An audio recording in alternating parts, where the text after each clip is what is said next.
At a time when he had already achieved recognition as one of America's most eminent inventors and physicists, Thomas A. Edison conducted a series of experiments in thought transference. He constructed an elaborate electric apparatus and sought, by means of it, to bring about purely mental communication. But, as he himself freely admitted, he obtained not the slightest results. And yet, Thomas Edison believed in extrasensory perception, for long before this he had met a man called Reese, the man who saw everything. Ken? It was a friend of Thomas Edison's, a young woman named Miss Olson, who first interested him in the man named Reese. A few days later, Reese appeared at Edison's laboratory. Well, let's have a demonstration. All right, sir.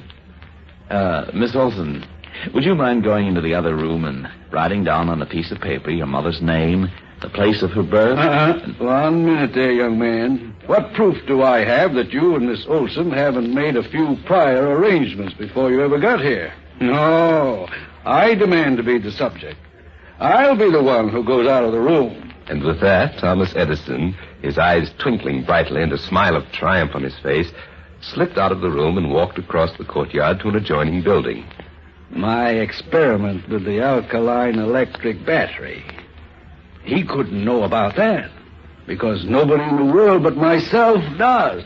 Chuckling to himself, he scribbled in small and almost illegible letters the question which had so long troubled him. Is there anything better than hydroxide of nickel for an alkaline battery? Then he folded the paper several times and held it clutched in his hand. And then at last he left the building and retraced his steps to the room where Reese and Miss Olson awaited him. He said nothing as he entered. It was Reese who spoke first. Do you really want my opinion, Mr. Edison? Why, I don't know what you're talking about, young man. Well, you asked me a question, didn't you? And here's the answer. No, there is nothing better than hydroxide of nickel for an alkaline battery.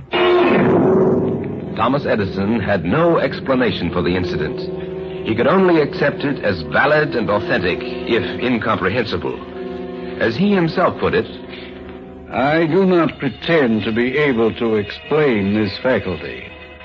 I am convinced that the needs of civilization will produce some great discovery by means of men endowed with this power. The rare seers of the present generation will become the multitude of coming generations.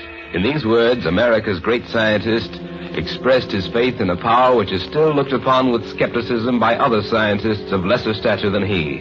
A power that enables men to see without the use of their senses. A power incredible but true.